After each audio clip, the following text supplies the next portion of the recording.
अस्सलामुअलैकुम दोस्तों, क्या हाल है? ठीक हो दोस्तों? अज दी वीडियो दे विच असीं तुहानूं दसना है बई बकरियां जिहड़ियां हन ओह किहड़ी जगह ते आसानी नाल चर सकदियां और इन्हां नूं चराउण वास्ते जगह किहड़ी होनी चाहिदी है।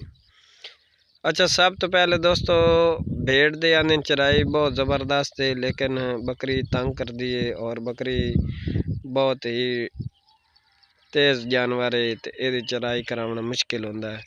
काफ़ी दोस्तों का सवाल होंदा है कि भेड़ की निस्बत नालों बकरी की चराई ज़्यादा मुश्किल है। तो अपने को जानवर हैं, भेड़ भी है तो भेड़ा भी हैं तो बकरियां भी हैं। अपने को दोवें जानवर मौजूद हैं और दोवें चराई कर रहे हैं। इन्हां दे चराई करावन दी केड़ी जगह है, सब तो बेहतरीन जगह केड़ी है जिथे चराई करदे हैं और इन्हां नूं केड़ी जगह ते चराई करावनी चाहिए। अच्छा, सब तो पहले इन्हां दे वास्ते जगह दा खुश्क होना बहुत ज़रूरी है। जितनी जगह ज़्यादा खुश्क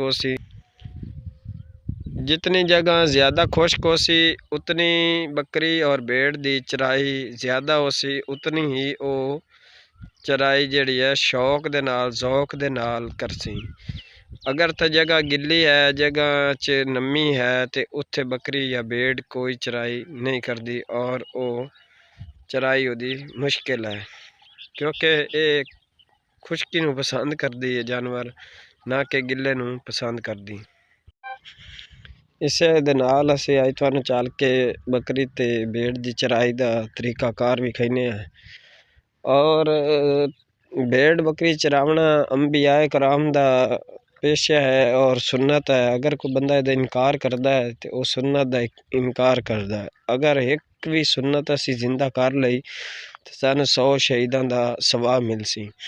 सुरमा पावना भी सुन्नत है, दाढ़ी रखना भी सुन्नत है, इमामा बनना भी सुन्नत है, बकरी भेड़ चरावना भी सुन्नत है और तमाम अंबिया कराम ने भेड़ बकरी चराई है। तुसीं यह वेख सकते हो कि किस तरह जानवर चर रहे हैं। माशाअल्लाह बहुत ही ज़बरदस्त चराई कर रहे हैं। वजह क्या है? पहले नंबर दे उत्ते जगह का खुश्क होना ज़रूरी है। जगह नमी वाली ना होवे, जगह गिल्ली ना होवे, उत्थे भेड़ बकरी या कोई भी जानवर शौक नाल नहीं चराई करता। अच्छा, दूसरी चीज़ दा की चेक करना, दूसरी चीज़ जेड़ा गाह है वो लवा होना चाहिए, नरम होना चाहिए, नीयो नीयो होना चाहिए, ना कि वो गाह ताड़ा कुराड़ा और सख्त होना चाहिए। जेड़ा नवा नवा निकल रही हो लवा, उन्होंने असी अपनी जबान दे विच आने लवा गाह होना चाहिए और वो गाह ये बड़े शौक और ज़ौक दे नाल खांदे हैं। साडे जंग दी बोली दे अंदर जेड़ा है गाह दी चराई कर रही हैं, ये गंदम दी कटाई तो बाद आला है। गंदम दी कटाई हो गई है, उस बाद इस गाह नूं बोलिया जांदा है त्रेड़ आला तल्ला। असीं इहनूं तल्ला बोलने अपनी ज़बान दे विच, त्रेड़ आला गाह बोलने। इहदी त्रेड़ भी तुहानूं विखा दिन्ने आ कि ए चेक करो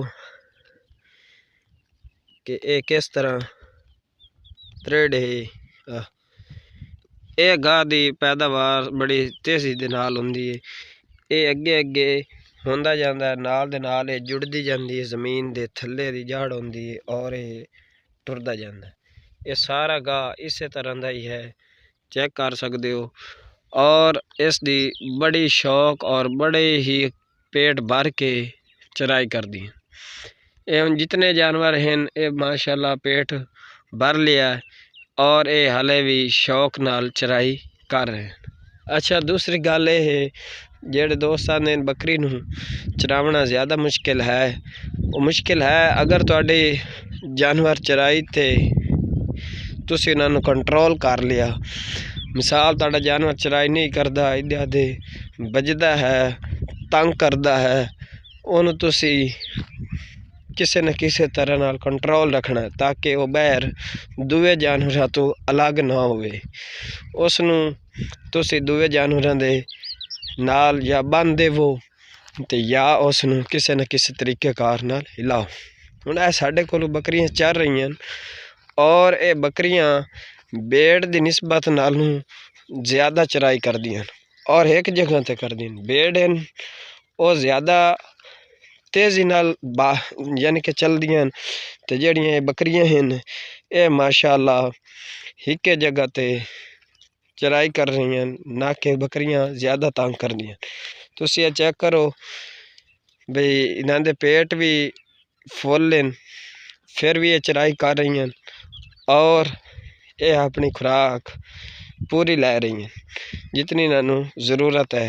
और सब तो ज़्यादा सुबह दे टाइम ये चराई कम कर दियां जबकि शाम दे टाइम चराई ज़्यादा कर दियां। वेखो इन्हां दे पेट फुल हैं और ये चराई फिर भी कर रही हैं। इस वजह तो कि शाम की निस्बत ये चराई ज़्यादा कर दियां, सुबह की निस्बत चराई कम कर दी। ये कुदरती बकरी के अंदर फितरी तौर पर है कि वह शाम के टाइम चारा ज़्यादा खाती ताकि उन्होंने रात में चारा मिलता नहीं, वो जितना पेट भर सकती है वो अपना रात का टाइम जड़ा है गुजार जाती है।